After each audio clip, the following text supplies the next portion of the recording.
All right, moving on from that story, the Congress party has written to Tamil Nadu Governor C. Vidyasagar Rao asking a floor test from Chief Minister E. Palaniswamy.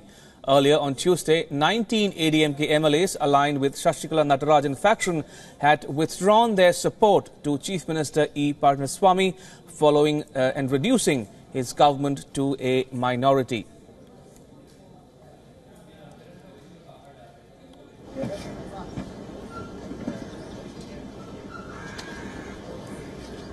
Now, 19 ADMK Amma faction MLAs and TTV supporters have moved to a resort in Puducherry.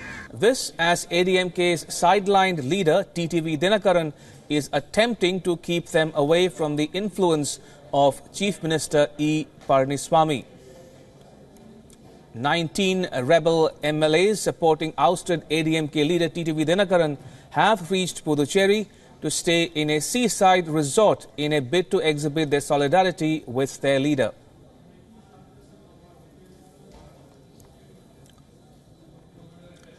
All right, and staying on this story, some more news coming in. The Congress has written to Tamil Nadu Governor C. Vidyasagar Rao asking a floor test from Chief Minister E. Palaniswamy.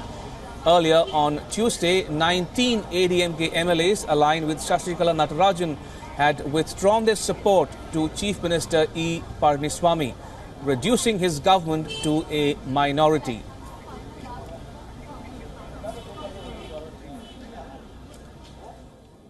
All right, joining me live from Chennai is my colleague Revathi Rajivan. Good afternoon, Revathi.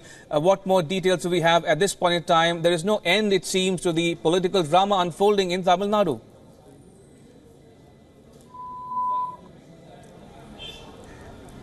Well, absolutely, Ramesh. For the last 6 months, ever since the death of former Chief Minister J. Jayalalitha, the chaos has been going on in Tamil Nadu, the latest being this part 2 of resort politics in Tamil Nadu. It seems to be the norm now. First it was in the Kuvattur resort, then the Congress MLAs in Bangalore, and now here in Puducherry, the ADMK MLA. So there is that fear that perhaps if they are present here in Tamil Nadu, in Chennai, that those 19 MLAs who had written individual letters to the governor perhaps could be, taken for horse trading. Perhaps EPS and OPS camp could, bargain and take them to their side. So fearing this is perhaps why these MLAs have been moved to Puducherry.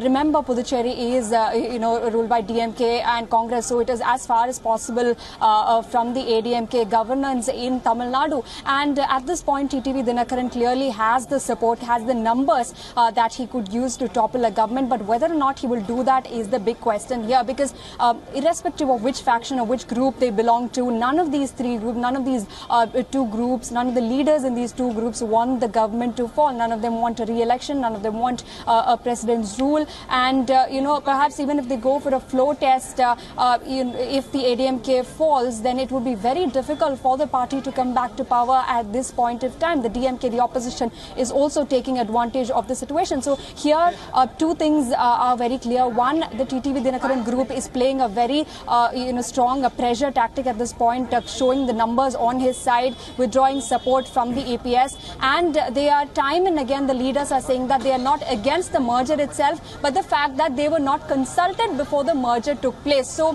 which means that they are hoping that the EPS and OPS camps will call them again and sit for a discussion and come to a consensus. So that is the hope. So pressure tactic that is being worked out here. And secondly, if there is no option left and if none of these works, perhaps, toppling the government would be on their cards next. Absolutely. And also, Revathi, is this posturing on the part of TTV Dinakaran? I mean, how serious a threat or a challenge might TTV be able to mount given the merger that's happening between EPS and OPS factions? And also, very importantly, what is he trying to prove or achieve by doing all of this?